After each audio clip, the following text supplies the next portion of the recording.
Hello everyone, welcome back to the channel.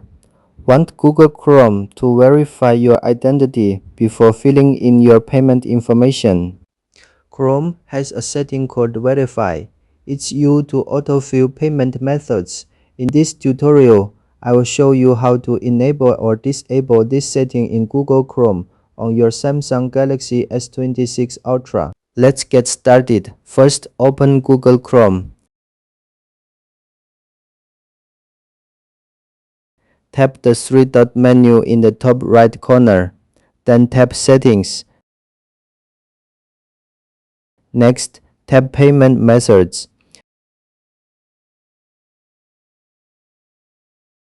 Find Verify it's used to autofill payment method. Here, you can turn this option on or off.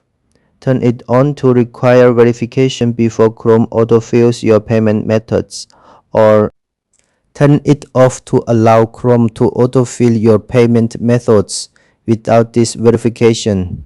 Choose the option you want to use. And that's how to enable or disable Verify. It's used to autofill payment methods in Google Chrome on your Samsung Galaxy S26 Ultra. Thanks for watching, and I'll see you in the next video.